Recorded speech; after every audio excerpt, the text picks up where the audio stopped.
Merci de nous recevoir. On est dans une belle librairie à Lille, au Furet du Nord. Vous venez de dédicacer pendant quelques longues heures votre autobiographie qui s'appelle Mi Vida, qui vient de paraître. Ça fait longtemps qu'on ne s'est pas vu, Kenji. Ça fait longtemps, mais on s'est vu souvent à des très bons rendez-vous depuis le début. J'ai envie de vous demander, comme quand on retrouve un bon copain, comment ça va, Kenji? Ben, ça va très bien, heureux comme jamais. Je vois que les gens sont là pour mon livre et les gens sont heureux comme tout de voir que j'ai partagé mon histoire, mes débuts, mon enfance, mon adolescence, jusqu'à le milieu de la musique, jusqu'à mes 30 ans, enfin 29, bientôt 30, mais très heureux de partager ce moment-là, ce nouveau chapitre de ma vie. Mi vida, ma vie, en espagnol évidemment. Pourquoi, voilà, à 29 ans, bientôt 30 ans, après 10 ans de carrière déjà, ressentir ce besoin peut-être de raconter certaines choses que vous n'aviez encore jamais dit dans vos chansons? Pourquoi écrire ce livre? C'était très important pour moi déjà de parler de mes valeurs, de la famille, de comment j'ai grandi. Plein de gens se font des images sur moi depuis que je suis connu, mais j'avais jamais, j'avais jamais autant raconté comme ça ma vie, mes passions, mes peurs, mes doutes, mes craintes et mon parcours, que ce soit de mon enfance, mon parcours scolaire, mais mon parcours d'adolescence ou la première fois que je suis arrivé dans le milieu de la musique alors que je connaissais rien du tout. Et tout ça expliqué, bien détaillé, il fallait que je le fasse 30 ans après. C'est vrai que c'est jeune, mais pour moi c'était le moment. Parce que vous êtes quelqu'un de solaire, d'enjoué. Je vous connais depuis 10 ans, je le sais, les gens le savent, le voient sur scène notamment. Vous aviez envie de raconter aussi l'autre Kenji, le Kenji quand les lumières s'éteignent. Voilà, ce qui malheureusement oui, comme un jour c'est arrivé que les lumières ont failli s'éteindre, mais Dieu a permis que non, heureusement. Le début du livre, il est consacré à votre jeunesse, à l'importance de l'école notamment. Je veux montrer le chemin parcouru, le français que j'ai mieux appris. Vous êtes sorti de l'école sans vraiment savoir lire, un voyage qui m'a manqué, écrivez-vous. Vous avez longtemps ressenti quoi? Une forme de honte de ne pas savoir lire? En fait, à l'école, j'ai appris à lire. Je suis reparti avec ce bagage-là, heureusement, mais c'est bien après, à force de moins aller à l'école, c'est à l'écriture où j'ai perdu vraiment tout ce que j'avais, le peu que j'avais appris à l'école. Et d'une autre forme, après, quand j'ai commencé à arriver dans le milieu professionnel de la musique, quand il fallait se réconcilier avec un stylo, une feuille, c'était plus compliqué pour moi parce que je faisais beaucoup de fautes d'écriture et ça m'a gêné un petit peu. Mais après, je n'avais pas ce sentiment de honte parce que pendant un moment, je n'ai pas été, quand j'étais dans ma bulle familiale, entouré de mes amis, je n'ai pas été confronté à écrire, à être exposé devant des gens. Donc ça va, j'étais encore dans ma bulle, j'étais encore dans mon petit monde et je me sentais bien. C'est le moment où je suis arrivé un petit peu dans mon adolescence, quand j'ai commencé à travailler avec mon père, où il fallait remplir des devis, où des fois, là, on s'est regardé, on s'est dit, mince, on n'avait pas envie de faire des fautes d'orthographe devant la cliente, quoi. Vous dites, j'ai nourri l'idée qu'en étant gitan, j'étais trop différent. Dans le livre notamment, vous demandez à ce qu'il n'y ait pas de classe spéciale gitanos. Vous expliquez ça. C'est une de vos envies, vous voulez faire passer ce message. Il ne faut pas mettre les enfants qui sont différents dans des classes spéciales. Ben non, il ne faut pas. C'est dommage parce que moi, quand j'étais petit, j'aimais aller à l'école. Je me souviens que je travaillais bien quand même. Et je me dis que si j'étais dans une classe normale, entourée d'élèves mélangés de toutes sortes, j'aurais peut-être appris un peu plus. Et j'aurais peut-être aussi remarqué mon niveau de scolarité. Parce que d'année en année, je ne savais pas si j'étais en CE1, en CE2, en CM1. On était souvent, tout le temps, dans la même classe. Et je trouve ça dommage. Je trouve ça dommage. J'aurais voulu être invité un peu plus à travailler, à être mélangé, à essayer d'avoir les mêmes cours que les autres. C'est pour ça que j'encourage vraiment, si jamais aujourd'hui ça arrive encore dans les classes, quand on voit un élève au fond de la classe qui est timide ou quoi que ce soit, qui se met en retrait, c'est peut-être pour une raison. Et justement, ne pas le laisser seul au fond de la classe. Aller lui parler, essayer de voir peut-être c'est quoi ce petit mal-être qui commence à naître. Et si on peut lui régler, c'est mieux pour lui, pour plus tard. Votre message, c'est aussi rien n'est définitif. On peut s'en sortir, on peut apprendre quel que soit l'âge. Ah oui, bien sûr, on peut toujours apprendre. Et heureusement que quand j'ai découvert justement tout ça, ce décalage, j'ai voulu vite me reprendre et c'est ce que j'ai fait. Donc j'ai tout réappris. En fait, j'ai refait un petit peu ma scolarité un peu plus tard quand je suis arrivé dans le monde de la musique, quoi. Alors vous le dites dans votre livre que vous voulez que que vos enfants aillent à l'école à partir du CP, que vous le ferez. Mais vous dites aussi que pour un gitan non sédentarisé, le voyage est aussi vital que le sang dans le cœur. Ah oui. Et que l'importance du voyage est fondamentale chez vous. Vous aviez appelé l'un de vos disques l'école de la vie. C'est vraiment là aussi où vous avez appris la vie sur la route? Ah oui, bien sûr. En contrepartie, j'ai appris beaucoup de choses sur le voyage qui sont extraordinaires et que je m'en sers aujourd'hui. J'ai des sens qui se sont aiguisés avec ce genre de vie. J'ai appris à me débrouiller très vite seul, j'ai appris à travailler. De toute façon, c'était ma porte de sortie. Après, quand je suis parti du collège, je savais déjà que je voulais être élagueur, moi. Parce que je sais me servir de mes mains et c'est ce que je voulais faire.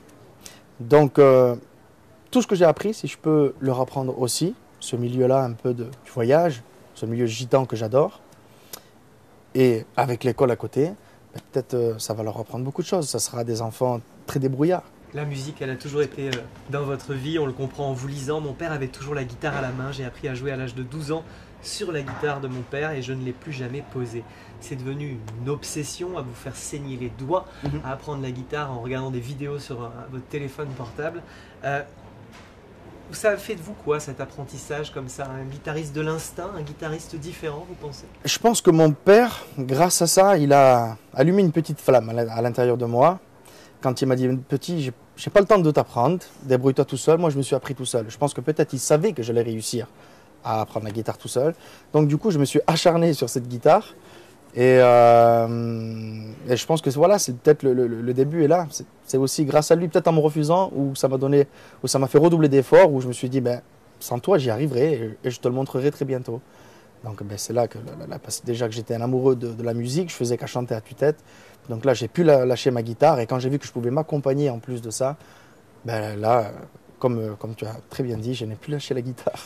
Vous êtes un guitariste aussi qui travaille à l'oreille. Vous êtes capable de reproduire comme ça une chanson que vous entendez, de l'attraper et de réussir à la jouer. C'est quand même assez rare, ça.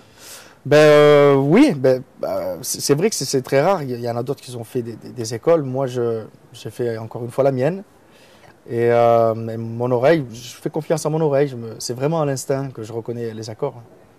L'adolescence, vous en parlez longuement. C'est aussi le début de la vie nocturne. Vous racontez votre première sortie en boîte de nuit et vous racontez que l'alcool arrive vite chez les gitans, chez les garçons surtout. On aime faire la fête, veiller tard. J'ai tout de suite aimé sortir la nuit. Ouais. L'alcool, vous en parlez longuement dans le livre et vous expliquez comment elle est insidieusement rentrée dans votre vie. C'est quelque chose que vous avez dû appréhender. Vous dites aussi que quand vous alliez vous servir un verre, votre père ne vous grondait pas. Ça dépend à un certain âge. Un peu plus jeune, ça aurait été compliqué. Mais vers les 16-17 ans, un petit verre, il me disait pas grand-chose. Il me surveillait de coin de l'œil, mais il fallait que je m'en serve un. Mais on faisait surtout tout en cachette, avec les amis. C'est quand on partait que là, on lâchait les chevaux et qu'on s'amusait, qu'on essayait de profiter. Donc moi, j'ai été connu à l'âge de 17 ans. J'ai fait mon petit parcours à The Voice jusqu'à la victoire qui a été incroyable. Et après, à 18 ans, j'ai commencé à faire des tournées, donc à ne plus voir les cousins, les amis. Donc j'avais des semaines de travail, de vrai travail, des rendez-vous qu'il fallait que je fasse, professionnels. Donc j'avais plus le temps pour moi de découvrir la vie. Donc je l'ai mélangé un petit peu avec tout ça. Quand j'avais des week-ends, j'essayais de rattraper le temps perdu avec les copains en allant en boîte, dans les sorties. Et je pense que c'est des erreurs de jeunesse. Je n'avais pas le choix de passer par là pour découvrir la vie. Parce que j'avais seulement 18 ans, 19 ans, 20 ans, on n'a qu'une seule envie, c'est profiter. Et je le regrette pas, parce qu'il fallait bien que je le fasse. Comme tous les jeunes d'aujourd'hui, je pense qu'à 18 ans, 19 ans, 20 ans, on veut s'amuser et on veut profiter. Et moi, de mon côté, j'ai du succès, je gagne bien ma vie. Je voulais faire voir à mes amis que je pouvais les faire profiter aussi. Sauf que c'est bien beau de profiter, mais si c'est raisonnable, ça va. Parfois, on oublie la dangerosité de ces soirées. Et le danger, c'est bien évidemment, c'est tellement normalisé l'alcool un peu de partout en France qu'on ne voit pas que c'est du danger. Et maintenant, je le sais. J'aimerais prévenir justement les jeunes maintenant qui veulent s'amuser. Je vois beaucoup de jeunes je l'ai déjà fait, faire des concours d'alcool qui boivent le plus, à faire des culs secs et tout ça. Je recommande à plus personne de faire ça parce que l'alcool, c'est pas un jeu en fait. Et donc j'aimerais vraiment prévenir les jeunes de cette façon de s'amuser, parce que c'est pas s'amuser, je pense que c'est plus se mettre en danger que d'autres choses. Et voilà, et à force de se mettre en danger, je me suis presque brûlé les ailes. Ça a pu être une béquille même, vous dites à quel point vous étiez stressé sur vos premières tournées, que vous buviez un verre pour vous donner du courage notamment. Ça endort les questions dans ma tête. Vous pensez que sans l'alcool, vous n'auriez pas réussi à gérer tout ça, tout ce flot, toute cette célébrité au début qui, rappelons-le, arrive à l'âge de 17-18 ans? Peut-être que je l'aurais appris, oui. Oui, je pense que je l'aurais appris. J'adore apprendre. J'ai beaucoup appris dans ma vie et j'apprends encore. Mais j'étais tellement stressé, c'était les premières fois. Et moi, j'ai toujours été un garçon qui était très discret. Et quand on est dans une salle, j'aime bien me mettre au coin du mur pour ne pas déranger le passant qui passe devant moi. Alors que ma vie, c'est le sens contraire. C'est moi qui est devant la scène, qui est sur la scène. Donc du coup, j'étais très timide et vraiment stressé. Et c'est vrai qu'un verre, deux verres avant de chanter, ça me faisait du bien, quoi. J'avais qu'une seule envie, c'était faire la fête sur scène. En fait, la célébrité, la musique, ça vous a volé la fin de votre adolescence. Ça a pris beaucoup de place. J'ai pas pu la vivre comme un jeune normal. Ça a pris beaucoup de place et c'est pour ça que mélanger les deux, je pense que ça a fait... C'était peut-être... J'aurais dû faire la part des choses un petit peu, mais j'avais pas le choix de faire ça, de m'amuser. J'étais jeune, il fallait que je le fasse. Vous racontez la vidéo de Bella, vos débuts, comment vous êtes repéré, le casting de The Voice, tous ces mois très singuliers pour vous, loin de chez vous, sans voyage notamment, et vous allez beaucoup en souffrir, sans voir les vôtres.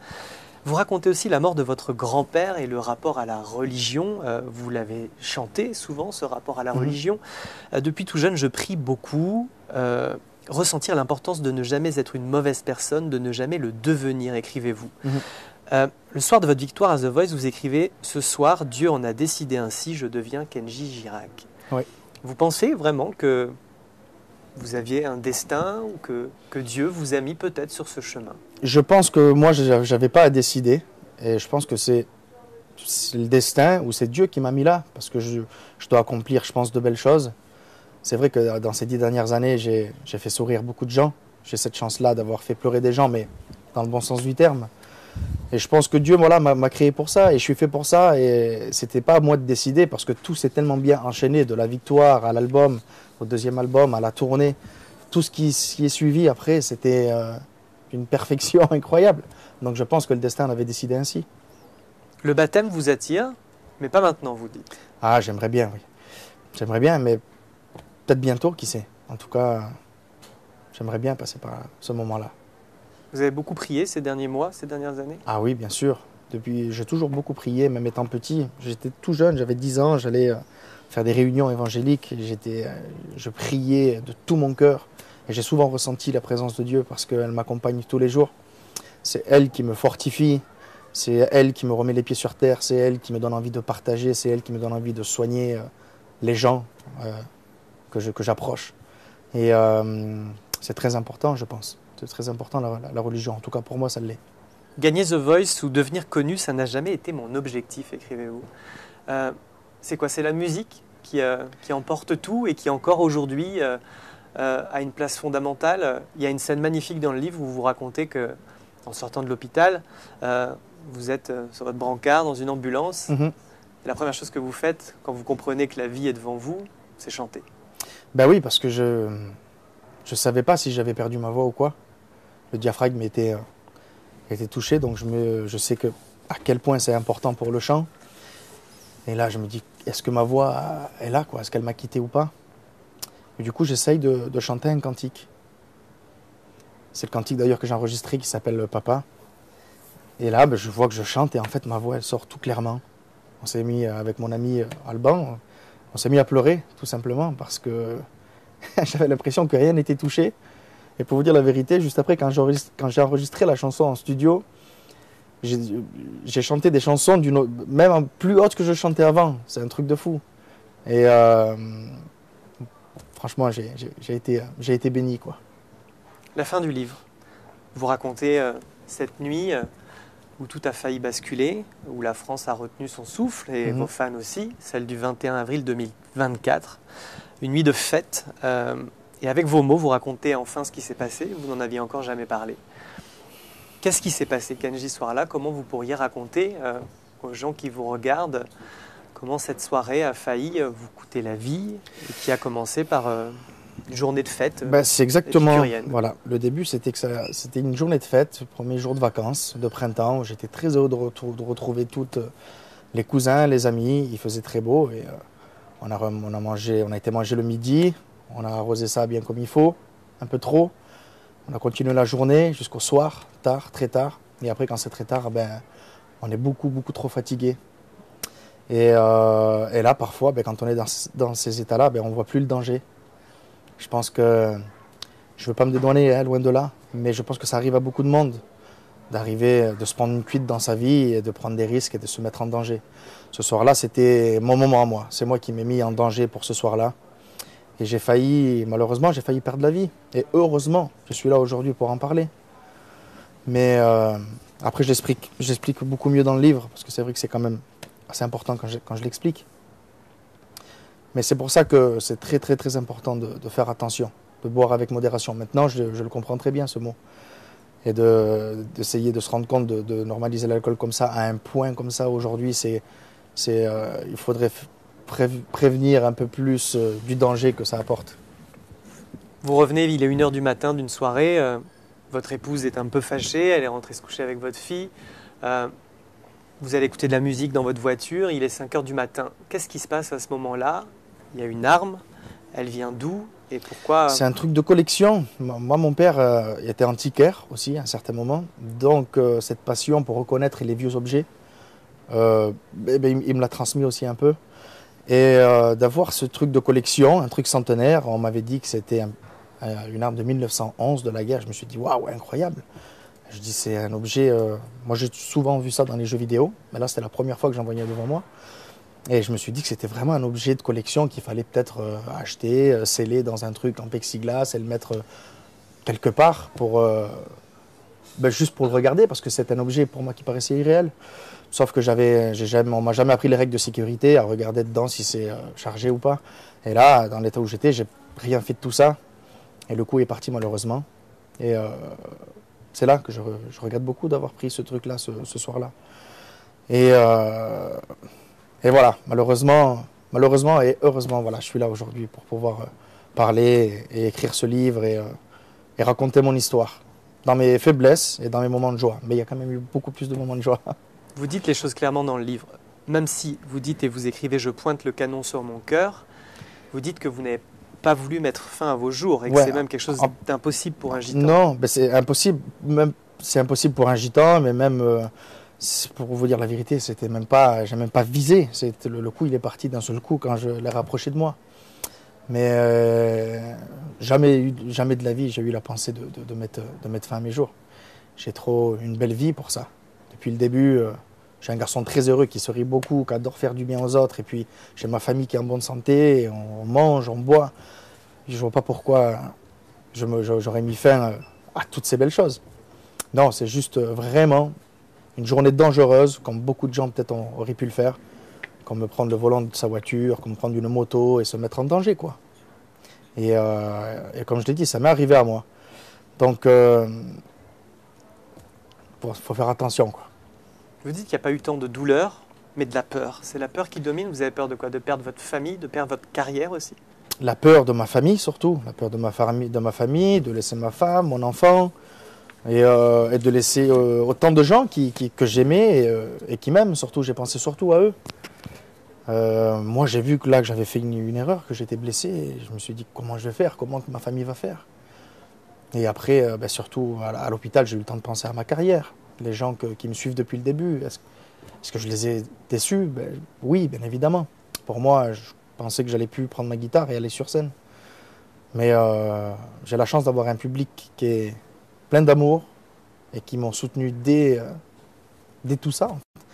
J'ai reçu une vague d'amour qui était incroyable. Et vraiment, c'est ce qui m'a permis dès les jours qui ont suivi, de me remettre debout et de me dire, allez, c'est bon, je suis là, je profite, je sais qu'est-ce qu'il faut faire, je sais le danger, il est où maintenant. Je pense que quand on se brûle une fois, on n'y retourne pas une deuxième fois.